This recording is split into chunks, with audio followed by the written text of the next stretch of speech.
Moana.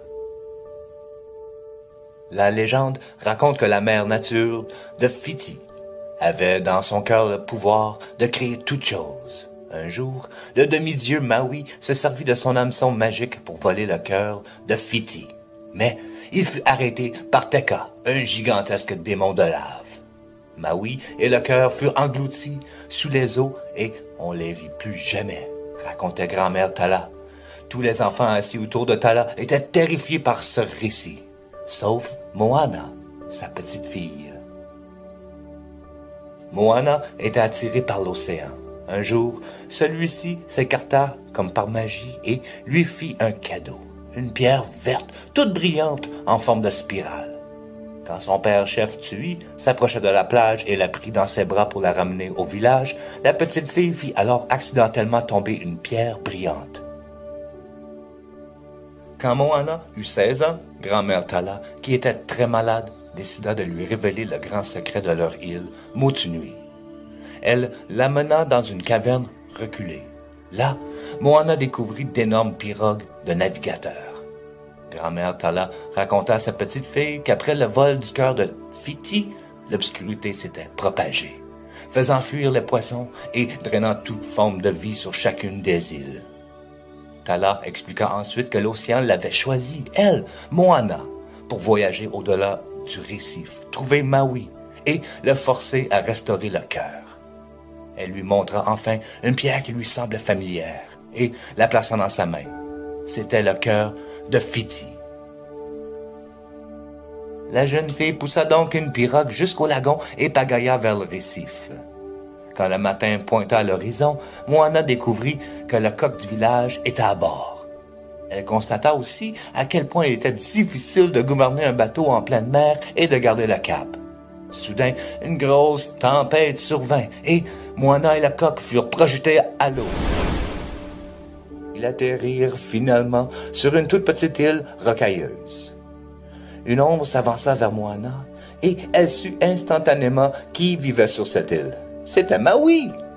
La jeune fille était captivée par le caractère exubérant de Maui, tandis qu'il vantait ses exploits.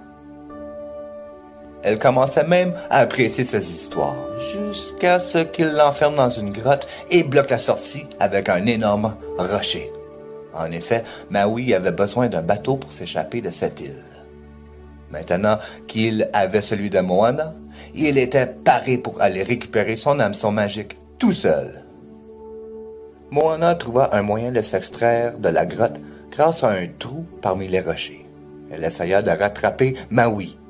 Mais alors que la jeune fille semblait abandonnée, l'océan l'enveloppa soudainement et la déposa sur le pont de l'embarcation volée.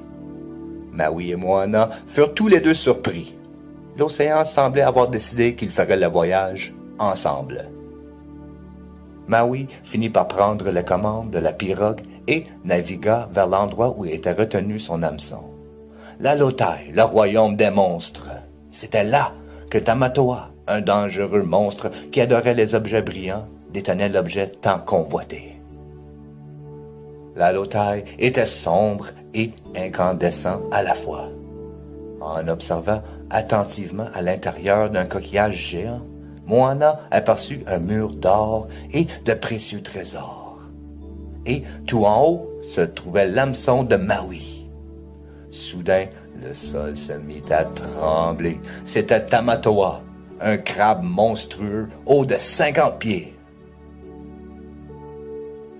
Maui réussit à attraper son hameçon, mais Tamatoa était furieux. Le crabe géant fonça vers Moana et Maui et brisa le mur de la caverne. Heureusement, les deux amis parvinrent à s'échapper juste à temps, grâce à Moana. Pour la remercier de ce qu'elle avait fait pour lui, le demi-dieu apprit à Moana tout ce qu'il savait sur la navigation, tandis qu'il sillonnait les eaux à la recherche de Teka.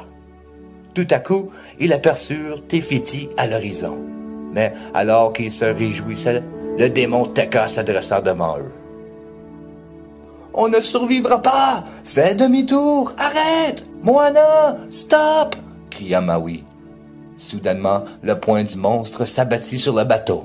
Maui se jeta devant Moana et brandit son hameçon pour se protéger. Crac! La puissance du coup de Teka provoqua un raz-de-marée et emporta le bateau. De plus, l'hameçon magique de Maui était à présent fissuré. « On va le réparer, » dit Moana en regardant l'hameçon ébréché. « Il a été fabriqué par les dieux, » cria Maui. « Tu ne peux pas le réparer. Sans mon hameçon, je ne suis plus rien. » Moana le supplia de continuer, mais Maui était furieux. Le demi-dieu se changea en faucon et s'envola dans le ciel en laissant Moana seule sur le bateau endommagé. Abattue, Moana tomba à genoux.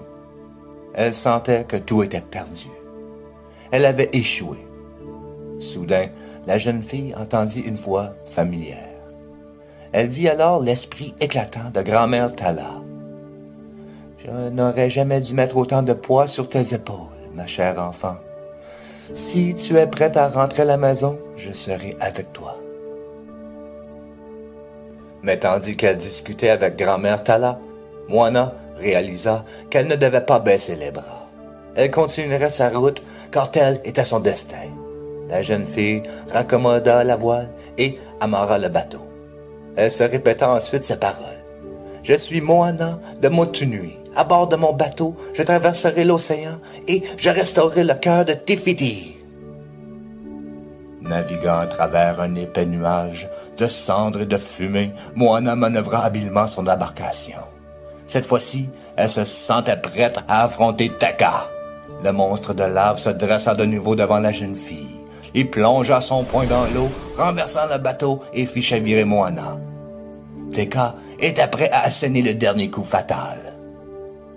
À ce moment-là, Maui bondit devant la jeune navigatrice, en brandissant son hameçon fissuré, et prit l'attaque de plein fouet. Maui utilisa ses pouvoirs de métamorphe afin de distraire et confondre Teka. Moana écouta sa voix intérieure.